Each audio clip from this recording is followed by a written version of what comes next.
श्री परमात्मने नमः।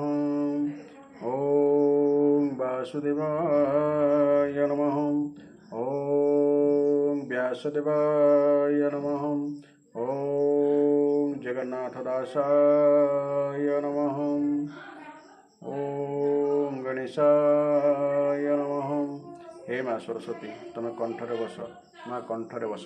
अति बड़ी जगन्नाथ दास रचित श्रीमद् भागवत महापुराण षष्ठ स्कंधर आज आम द्वादश अध्याय श्रवण करवा। यही अध्याय प्रथम भाग में पद्यांतरी और द्वितीय भाग में यार व्याख्या श्रवण करवा। वृत्रासुर बुद्ध कथा एठारे वर्णना करा जायछि। आरंभ करवा षष्ठ स्कंध द्वादश अध्याय। दुखित होई सचिपति वृत्रवचने पूर्णिमाति ताहाकु रणे कले बोध। द्वादश अध्याय संवाद। श्री शुक उवाच एमन्ते संग्रामे असुर छाड़िब बोली कलेबर। जयरु बल मरण मनरे कला हे राजन। शूलकु धरी वृत्रासुर धाइला इंद्रर उपर। जेमन्ते कईटब वीर धाइला विष्णुंक उपर। जुगान्त अग्नि प्राय तेजे से शूल अत्यंत विराजे। वृत्र सुर चूड़ामणि इंद्रंको प्रहारिला हाणि। घोरस बद रोषे कला पापिष्ठ मलुतु बोइला। आकाशु ग्रह उल्का माने खसी पड़िले तत्क्षण। आकाशु ग्रह उल्का मान खसी पड़िले तत्क्षण। दुर्जय देखिन असुर भय कपिले सुरनर। वज्रधरिण देवराज छेदिले तार एक भुज। परिघ घेनियार करे धाइला इंद्रर उपरे। देवराज निकटे जाई सम्मुखे प्रहारिला नेई। इंद्र स्तुवज्र खसिला अधभूमिरे से पड़िला। देखियो अद्भुत वृत्र कर्म सिद्ध की नर देवगण। सकले कले धन्य धन्य इंद्र संकटे छन्न मन। जेतेक सैन्य इंद्रंकर सकल सकले कले हाहाकार। लज्जारे वृत्रर ग्रते वज्रन नेले इंद्र हस्ते। इंद्रंको चाहि वृत्रासुर वचन कहई मधुर। मनरे विषादन कर वज्रधरिण बेगे मार। जुधई छई जेउ नर जयदु स्तरटी ताहार। जेजन रणे भीत होई जयर लेश तार नाही। उत्पत्ति पालन संहार जे प्रभु एहांक ईश्वर। सर्वज्ञ आदि सनातन अखिल पुरुष पुराण। ताबिनु जय बाब अजय काहार बोले होई कह।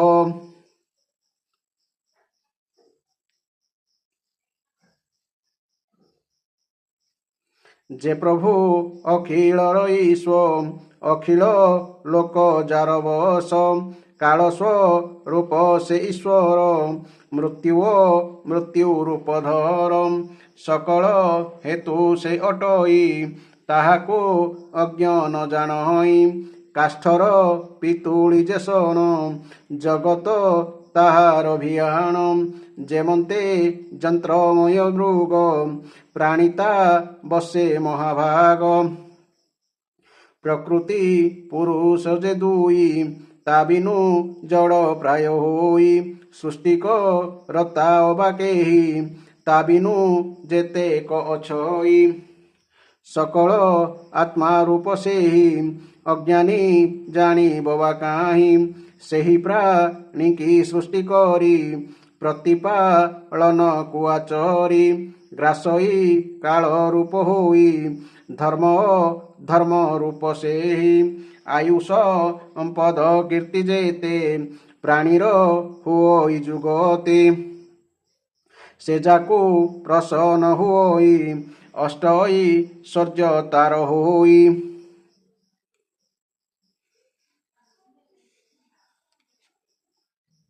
ସୁଖ ଦୁଃଖ ମୃତ୍ୟୁ ଜୀବିତ ଏ ସର୍ବ ଈଶ୍ୱର ଆୟତ ଏ ଘେନି ଇନ୍ଦ୍ର ସମହୁଅ ହର୍ଷ ବିଷାଦକୁ ନ ପାଅ ଯେ ସତ୍ଵ ରଜ ତମ ଜାଣ ପ୍ରକୃତି ଗୁଣ ଏ ପ୍ରମାଣ ଆତ୍ମାଟି ସାକ୍ଷୀ ବୋଲି ଜାଣ ସେ ଯାକୁ ହୁଇ ପ୍ରସନ୍ନ ସଂସାରେ ବଧ ସେ ନୁହଇ ସକଳ ପାପୁ ସେ ତରଇ ରଣରେ ଛିନ୍ନ ଭୁଜ ହୋଇ ଭୋଇନ୍ଦ୍ର ଦେଖ ମୋ ଅଛଇ ଜୟ ବା ଅଜୟ କାହାର ଜାଣିବ କେବି ନାଈଶ୍ୱର ସରସ ମୋହ ପଶା କାଠି ଏ ଚତୁ ରଙ୍ଗ ବଳ ଗୋଟି ଜୀବନ ହୁଡ଼ ଜୁଆରଣେ କେ ଜାଣି କେହାରେ କେ ଜିଣେ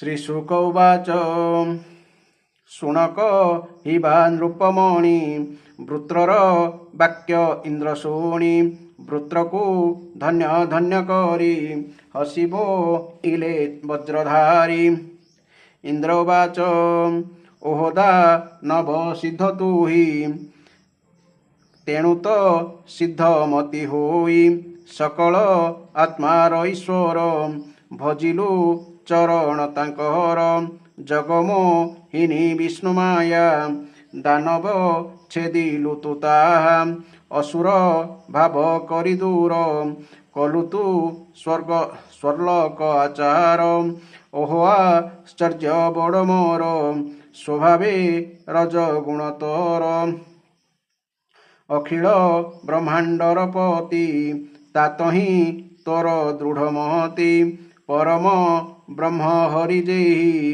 ତାତହିଁ ଯାର ଭକ୍ତି ହୋଇ ଅମୃତ ସିନ୍ଧୁରେ ସେ ଜନ କ୍ରୀଡ଼ା କରିବ ଅନୁକ୍ଷଣ କି କାର୍ଯ୍ୟ କୂପ ଜଳେ ତର କି କାର୍ଯ୍ୟ କୂପ ଜଳେ ତାର ସେ ସ୍ୱର୍ଗ ଭୋଗଟିଅ ସାହାର ବଦରାୟଣୀ ଉବାଚ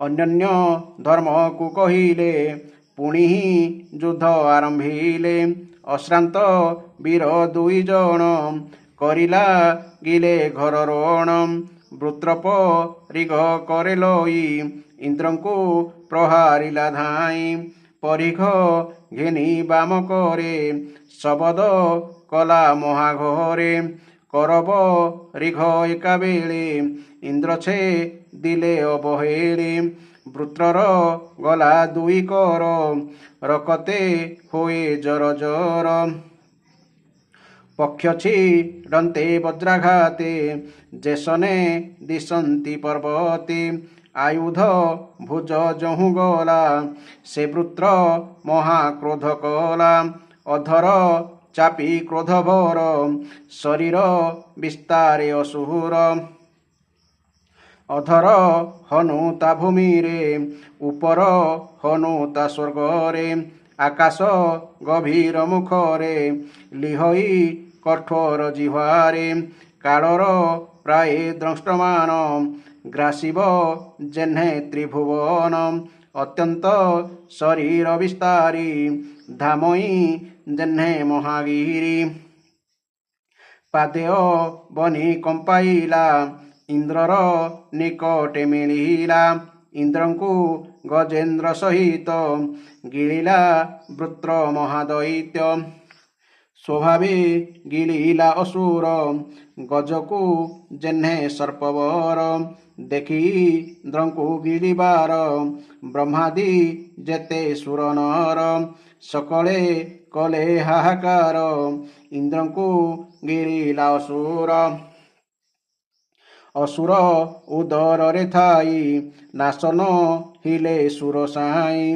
महापुरुष बर्मे करी जेणु जो गोमाया बोहरी बज्रेगी रे पेट तार गर्भरू होइले बाहार आपणा बळे देवबर बज्रे छे दिले तार शिर बज्र ही अति बेगे गला कंधरू शिर ता काटिला संपूर्ण संवत्सर काले शिरता पड़िला कतळे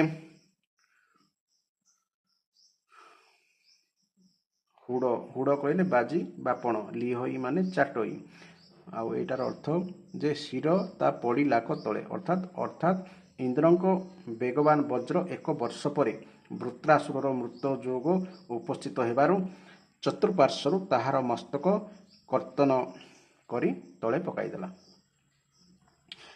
आकाशे द्वंद्व वितक्षणे शबद कले देवगणे गंधर्व सिद्ध ऋषिगण आनंदे हरषित मन वृत्रस त्रुको स्तुति कले हरसे पुष्प बरसिले वृत्रर तहु ज्योतिरूप बाहार होइला हे रूप सकले देखुतिले रही शालक्य पाइला से तही बोलोई विप्र जगन्नाथ इंद्रवृत्रजुध वृत्तांत षष्ठस्कंधरे जहा बणी संसार तारण एवाणी इति श्रीमद्भागवते महापुराणे परमहंस संहितायां षष्ठस्कंधे वृत्रबद्ध नाम द्वादशोऽध्यायः। बर्तमान यह अध्याय आम व्याख्या शुणा अनेक शिक्षणीय तथ्य कथा रही एठार आम बुझापी चेष्टा करवा। श्री शुकदेव कही चलिए हे राजन वृत्रासुर रणभूमि ही निजर शरीर छाड़ा चाहूला कारण ता विचार में इंद्र उपर विजय लाभ कर स्वर्ग पाइथिबा अपेक्षा मृत्यु वरण कर भगवान को प्राप्ति करवा ही श्रेष्ठतर। तेणु प्रलयकालीन जल कैठव असुर जेपरी भगवान विष्णु को प्रहार करने निमंते धाईला से सेहीपरि त्रिशूल उठाई इंद्र आड़ को धाईगला। वीर वृत्रासुर प्रलयकालीन अग्निशिखा पर तीक्ष्ण धार त्रिशूल घुराई घुराई अत्यंत तीव्र वेगर इंद्र उपर को निक्षेप कला एवं अत्यंत क्रोधरे सिंहनाद करी कहिला हे पापी इंद्र एथर तू आउ बंची पारिबु नाही। आकाश मार्ग ग्रह और उल्का परी भयंकर त्रिशूल घोरी घोरी माड़ी आसुथार देखि मध्य इंद्र कौन प्रकार व्यस्तता देखाइले नहीं। से तांकर शतधार वज्रे सही त्रिशूल सहित वृत्रासुरर बासुकी नाग समान गोटे विशाल भुज को काटिदेले। गोटे बाहु कटिजु वृत्रासुर भीषण क्रोध होगला बा रागिगला। से वज्रधारी इंद्र पाखक माड़ी जाई गोटे मुद्गर थोड़ी एवं गजराज ऐरावत उपरे एपरी प्रहार कला जे वज्रटी इंद्र हाथ खसी पड़ा। वृत्रासुरर सही अत्यंत अद्भुत कार्य देखि देवता असुर चारण सिद्धगण आदि समस्ते ताको प्रशंसा कले। अपरपक्षे इंद्र संकट देखि सेमाने बारंबार हाहाकार मध्य कले। हे परीक्षित वज्रटी इंद्र हाथ खसी वृत्रासुर पाखरे पड़ जाइथिला। तेणु इंद्र लज्जित होई ताहाको आउ आनिबाकू गले नाही। ताहा देखि वृत्रासुर कहिला हे इंद्र तुमे वज्र उठाई नहीं तुम्भे तुम शत्रु को मारी दियो। यह विषाद करिवार समय नुहे। देख केवल सर्वज्ञ सनातन आदि पुरुष भगवान ही जगतर उत्पत्ति स्थिति और प्रलय करने को समर्थ। ताहांकर व्यतीत अन्य देहाभिमानी युद्धलिप्सु आततायी माने सबुबले विजय लाभ करती नहीं। सेमाने केबे जीतती तो केबे हारती। ए समस्त लोक और लोकपाल माने जालरे पड़िथिबा पक्षी मानक परि जेउ कालर अधीन रही सकल कर्म करुछंती सेही समस्तଙ୍କର जय पराजयर कारण। सेही काल मनुष्यर मनोबल इंद्रिय बल शरीर बल प्राण जीवन और मृत्यु रूप रही थाए। मनुष्य ताहा जानी न थिबारु निजर जड़ शरीर को ही जय पराजय आदि कारण बोली भावी थाए। हे इंद्र काठ कंढे और जंत्र हरिण जेपरी नचाउथवा नट हाथ में रही नाचुथांती तुमे भी सेहीपरि सकल प्राणीଙ୍କର प्रभु भगवानଙ୍କର अधीन बोली जानी रख। भगवानଙ୍କର कृपा प्रसाद बिना ପୁରୁଷ, ପ୍ରକୃତି, ମହତତ୍ଵ, ଅହଙ୍କାର, ପଞ୍ଚଭୂତ, ଇନ୍ଦ୍ରିୟଗଣ ଓ ଅନ୍ତଃକରଣ ଚତୁଷ୍ଟୟ ଏ ଭିତରୁ କେହି ବି ବିଶ୍ୱ ଉତ୍ପତ୍ତି ଆଦି କରିବାକୁ ସମର୍ଥ ହୋଇପାରିବେ ନାହିଁ। ଭଗବାନ ହିଁ ସବୁକିଛି ନିୟନ୍ତ୍ରଣ କରନ୍ତି ବୋଲି ଯେ ଜାଣେ ନାହିଁ, କେବଳ ସେ ହିଁ ଏହି ପରତନ୍ତ୍ର ଜୀବକୁ ସ୍ୱତନ୍ତ୍ର କର୍ତ୍ତା ଭକ୍ତା ବୋଲି ଭାବିଥାଏ। ବସ୍ତୁତଃ ସ୍ୱୟଂ ଭଗବାନ ହିଁ ପ୍ରାଣୀମାନଙ୍କ ପାଇଁ ପ୍ରାଣୀମାନଙ୍କୁ ସୃଷ୍ଟି ଓ ସଂହାର କରାନ୍ତି। କାଳ ପ୍ରତିକୂଳ ହୋଇଥିଲେ ମନୁଷ୍ୟର ଇଚ୍ଛା ନଥିଲେ ମଧ୍ୟ ତାକୁ ମୃତ୍ୟୁ ଓ ଅପଯଶ ଭୋଗିବାକୁ ପଡ଼େ, କିନ୍ତୁ ତାହା ଅନୁକୂଳ ହୋଇଗଲେ ମନୁଷ୍ୟର ଇଚ୍ଛା ନଥିଲେ ବି ତାକୁ ଆୟୁ, ଲକ୍ଷ୍ମୀ, ଯଶ ଓ ଐଶ୍ୱର୍ଯ୍ୟ ଆଦି ଭୋଗ ମିଳିଯାଏ। ତେଣୁ ଯଶ ଅପଯଶ, ଜୟ ପରାଜୟ, ସୁଖ ଦୁଃଖ, ଜୀବନ ମରଣ ଏ ଭିତରୁ କୌଣସି ଗୋଟିଏ ପ୍ରତି ମଧ୍ୟ ଇଚ୍ଛା ଅନିଚ୍ଛା ନ ରଖି ଜୀବ ସକଳ ପରିସ୍ଥିତିରେ ସମଭାବରେ ରହିବା ଉଚିତ। ସେ ହର୍ଷ ଶୋକରେ ବଶୀଭୂତ ହୋଇଯିବା ଅନୁଚିତ। ସତ୍ଵ, ରଜ ଓ ତମ ଏହି ତିନି ଗୁଣ ହେଉଛି ପ୍ରକୃତିର, ଏସବୁ ଆତ୍ମାର ଗୁଣ ନୁହେଁ। ତେଣୁ ଯେ ଆତ୍ମାକୁ ଏସବୁର ସାକ୍ଷୀ ମାତ୍ର ବୋଲି ଜାଣିପାରନ୍ତି, ସେ ପ୍ରକୃତିର ଏସବୁ ଦୋଷ ଗୁଣରେ ଲିପ୍ତ ହୁଅନ୍ତି ନାହିଁ। ହେ ଦେବରାଜ ଇନ୍ଦ୍ର, ମୋତେ ବି ଦେଖ, ତୁମେ ମୋର ହାତ ଓ ଅସ୍ତ୍ର କାଟିଦେଇ ମୋତେ ଏକ ପ୍ରକାର ପରାସ୍ତ କରିଦେଲ, ତଥାପି ମୁଁ ତମର ପ୍ରାଣ ନେଇଯିବାକୁ ଯଥାଶକ୍ତି ପ୍ରଯତ୍ନ କରୁଛି। ଏ ଯୁଦ୍ଧଟା କ'ଣ? ଏହା ଏକ ଜୁଆ ବା ପଶା ବା ଖେଳ ମାତ୍ର। ଏଥିରେ ପ୍ରାଣର ବାଜି ଲାଗେ, ବାଣର ଗୋଟି ଚଳାଯାଏ ଏବଂ ସୈନ୍ୟ ଓ ବାହନ ହେଉଛନ୍ତି ପାଲି। ଏ ଖେଳରେ କିଏ ଜିତିବ କିଏ ହାରିବ ତାହା ଆଗରୁ ଜାଣି ହୁଏ ନାହିଁ। ଶ୍ରୀ ଶୁକଦେବ କହିଚାଲିଲେ, ହେ ପରୀକ୍ଷିତ, ବୃତ୍ରାସୁରର ଏଭଳି ସତ୍ୟ ଓ ନିଷ୍କପଟ ବଚନ ଶୁଣି ଇନ୍ଦ୍ର ତାଙ୍କୁ ପ୍ରଶଂସା କଲେ ଏବଂ ନିଜର ବଜ୍ର ଉଠାଇ ନେଲେ। ତାପରେ କୌଣସି ପ୍ରକାର ଆଶ୍ଚର୍ଯ୍ୟ ନ ହୋଇ ମୃଦହାସ କରି ସେ କହିଲେ, ଦେବରାଜ ଇନ୍ଦ୍ର କହିଲେ, ହେ ଦାନବରାଜ, ସତରେ ତୁମେ ଜଣେ ସିଦ୍ଧ ପୁରୁଷ। ସେହି କାରଣରୁ ତୁମର ଧୈର୍ଯ୍ୟ ଓ ଭଗବତ ଭାବ ଏପରି ଅସାଧାରଣ। ତୁମେ ସକଳ ପ୍ରାଣୀଙ୍କ ସୁହୃଦ୍ ଆତ୍ମସ୍ୱରୂପ ଜଗଦୀଶ୍ୱରଙ୍କୁ ଅନନ୍ୟ ଭାବରେ ଭକ୍ତି କରୁଛ। ଭଗବାନଙ୍କର ଯେଉଁ ମାୟା ଲୋକମାନଙ୍କୁ ମୋହିତ କରିଦିଏ, ତୁମେ ନିଶ୍ଚିତ ରୂପେ ସେହି ମାୟାକୁ ପାରି କରିଯାଇଛ। ତେଣୁ ତୁମେ ଅସୁରଚିତ ଭାବ ଛାଡ଼ିଦେଇ ମହାପୁରୁଷ ହୋଇଯାଇଛ। ତୁମେ ରଜଗୁଣୀ ଜୀବ ହୋଇ ମଧ୍ୟ ତୁମର ବୁଦ୍ଧି ବିଶୁଦ୍ଧ ସତ୍ତ୍ୱ ସ୍ୱରୂପ ଭଗବାନ ବାସୁଦେବଙ୍କଠାରେ ଯେପରି ଦୃଢ଼ ରୂପରେ ଲାଗିପାରିଛି, ଏହା ନିଶ୍ଚୟ ଏକ ପରମ ଆଶ୍ଚର୍ଯ୍ୟର ବିଷୟ। ଯେ ପରମ କଲ୍ୟାଣର ସ୍ୱାମୀ ଭଗବାନ ଶ୍ରୀହରିଙ୍କ ଚରଣରେ ପ୍ରେମପୂର୍ଣ୍ଣ ଭକ୍ତିଭାବ ରଖନ୍ତି, ତାଙ୍କର ଜାଗତିକ ଭୋଗରେ ବା କି ପ୍ରୟୋଜନ? ଯେ ଅମୃତ ସାଗରରେ ବିହାର କରୁଛନ୍ତି, ତାଙ୍କର ଗାଡ଼ିଆ ପାଣିରେ ବା କ'ଣ ପ୍ରୟୋଜନ ଥାଇପାରେ? ଶ୍ରୀ ଶୁକଦେବ କହିଚାଲିଲେ, ହେ ପରୀକ୍ଷିତ, ଧର୍ମତତ୍ତ୍ୱ ଜାଣିବାର ଅଭ୍ୟାସ ରଖି ପରମ ଯୋଦ୍ଧା ମହାପରାକ୍ରମୀ ଦେବରାଜ ଇନ୍ଦ୍ର ଓ ବୃତ୍ରାସୁର ପରସ୍ପର ମଧ୍ୟରେ ଉତ୍ତର ପ୍ରତ୍ୟୁତ୍ତର ଦେଇ ଯୁଦ୍ଧ କରିବାକୁ ଲାଗିଲେ। ରାଜନ, ବୃତ୍ରାସୁର ଏଥର ଉତ୍କୃଷ୍ଟ ଲୁହାରେ ତିଆରି ଏକ ଭୟଙ୍କର ମୁଦ୍ଗର ବାଁ ହାତରେ ଧରି ତାହାକୁ ଘୁରାଇ ଘୁରାଇ ଇନ୍ଦ୍ରଙ୍କ ଉପରେ ପ୍ରହାର କଲା। କିନ୍ତୁ ବୃତ୍ରାସୁରର ସେହି ମୁଦ୍ଗର ତଥା ହସ୍ତିଶୁଣ୍ଡ ପରି ଦୀର୍ଘ ଭୁଜକୁ ଦେବରାଜ ଇନ୍ଦ୍ର ତାଙ୍କର ଶତଧାରା ବଜ୍ରରେ ଏକାଥରକେ କାଟିଦେଲେ। ଗଣ୍ଡିରୁ ଦୁଇଟି ଯାକ ହାତ କଟିଯିବାରୁ ବୃତ୍ରାସୁରର ବାଁ ଓ ଡାହାଣ ଉଭୟ କାନ୍ଦରୁ ରକ୍ତ ଧାରା ବହିବାକୁ ଲାଗିଲା। ତାକୁ ଦେଖି ମନେ ହେଲା ଯେପରିକି ଇନ୍ଦ୍ରଙ୍କ ବଜ୍ରାଘାତରେ ଦୁଇ ପକ୍ଷ କଟିଯିବାରୁ କୌଣସି ପର୍ବତଟାଏ ଆକାଶରୁ ଖସି ପଡ଼ିଛି। ଏଥର ପାଦରେ ଚାଲବୁଲ କରୁଥିବା ପର୍ବତରାଜ ପରି ହୋଇ ଭୀଷଣ ଦୀର୍ଘକାୟ ବୃତ୍ରାସୁର ଏପରି ଭାବରେ ତାର ପାଟି ମେଲାଇ ଦେଲା ଯେ ତା ଥୋଡ଼ି ଯାଇ ପୃଥିବୀରେ ଓ ଉପର ଓଠଟା ଯାଇ ଲାଗିଲା ସ୍ୱର୍ଗରେ। ଆକାଶ ସମାନ ବିରାଟ ମୁହଁ ମେଲାଇ ସର୍ପ ସମାନ ଭୟଙ୍କର ଜୀବ ଲହ ଲହ କରି ଏବଂ ମୃତ୍ୟୁ ସମାନ କରାଳ ଦନ୍ତପଙ୍କ୍ତି ଦେଖାଇ ଜାଣ ସେ ତ୍ରିଲୋକକୁ ଗିଳିଦେବା ଉଦ୍ଦେଶ୍ୟରେ ପଦାଘାତରେ ପୃଥିବୀକୁ ଦଳି ଚକଟି ପ୍ରବଳ ବେଗରେ ପର୍ବତମାନଙ୍କୁ ଓଲଟ ପାଲଟ କରି ଇନ୍ଦ୍ରଙ୍କ ପାଖକୁ ମାଡ଼ି ଆସିଲା ଏବଂ ଅତ୍ୟନ୍ତ ବଳବାନ ବିରାଟ ପରାକ୍ରମୀ ଅଜଗର ଆସି ଗୋଟାଏ ମସ୍ତ ବଡ଼ ହାତୀକୁ ଗିଳିଦେଲା ପରି ଏକାଥରକେ ବାହନ ଐରାବତ ସମେତ ଇନ୍ଦ୍ରକୁ ଗିଳିଦେଲା। ବୃତ୍ରାସୁର ଇନ୍ଦ୍ରଙ୍କୁ ଗିଳିଦେବା ଘଟଣା ଦେଖି ବିଭିନ୍ନ ପ୍ରଜାପତି ଓ ମହର୍ଷିମାନଙ୍କ ସମେତ ଦେବତାମାନେ ଅତ୍ୟନ୍ତ ଦୁଃଖୀ ହୋଇଗଲେ ଏବଂ ହାୟ ହାୟ ବିରାଟ ଅନର୍ଥ ଘଟିଗଲା ବୋଲି ବିଳାପ କରିବାକୁ ଲାଗିଲେ। ବଳ ନାମକ ଦୈତ୍ୟକୁ ସଂହାର କରିଥିବା ଦେବରାଜ ଇନ୍ଦ୍ର ମହାପୁରୁଷ ବିଦ୍ୟା ବା ନାରାୟଣ କବଚ ଦ୍ୱାରା ନିଜକୁ ସୁରକ୍ଷିତ କରି ରଖିଥିଲେ। ତା ଛଡ଼ା ତାଙ୍କ ପାଖରେ ଯୋଗମାୟାର ବଳ ମଧ୍ୟ ରହିଥିଲା। ତେଣୁ ତାଙ୍କୁ ବୃତ୍ରାସୁର ଗିଳିଦେବା ପରେ ମଧ୍ୟ ସେ ତା ପେଟରେ ପଶି ମରିଯାଇ ନଥିଲେ। ସେ ତାଙ୍କ ବଜ୍ରରେ ଅସୁରର ପେଟ ଫାଡ଼ିଦେଲେ ଏବଂ ତା ପେଟକୁ ତା ପେଟରୁ ବାହାରି ପଡ଼ି ତାର ପର୍ବତ ଶିଖର ପରି ମୁଣ୍ଡଟାକୁ କାଟିଦେଲେ।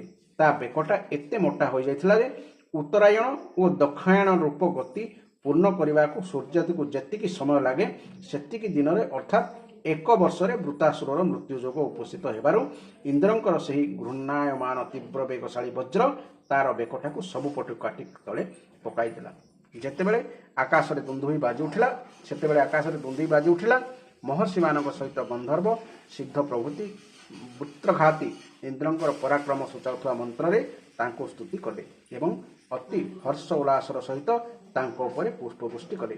ହେ ଶତ୍ରୁ ଦମନ ପରୀକ୍ଷିତ, ସେତିକିବେଳେ ବୃତ୍ରାସୁରର ଶରୀରରୁ ତାହାର ଆତ୍ମଜ୍ୟୋତି ବାହାରି ଆସିଲା ଏବଂ ଇନ୍ଦ୍ର ଆଦି ସମସ୍ତେ ଦେଖୁ ଦେଖୁ ତାହା ଯାଇ ସର୍ବ ଲୋକାତୀତ ଭଗବାନଙ୍କର ସ୍ୱରୂପରେ ଲୀନ ହୋଇଗଲା। ଏହି ଥିଲା ବୃତ୍ରାସୁରର ବଧ କଥା ଆପଣମାନେ ଶୁଣିଲେ ଏବଂ ଏଥିରୁ ଅନେକ ତଥ୍ୟ ଅନେକ ନୀତି କଥା ମଧ୍ୟ ଆପଣ ଶୁଣିପାରିବେ ଏବଂ ଜାଣିପାରିବେ। ଏହି ଅଧ୍ୟାୟ ଶୁଣିଥିବାରୁ ଭଗବାନ ଆପଣଙ୍କୁ କୃପା ପ୍ରଦାନ କରନ୍ତୁ। ଜୟ ଜଗନ୍ନାଥ, ଜୟ ଜଗନ୍ନାଥ, ଜୟ ଜଗନ୍ନାଥ।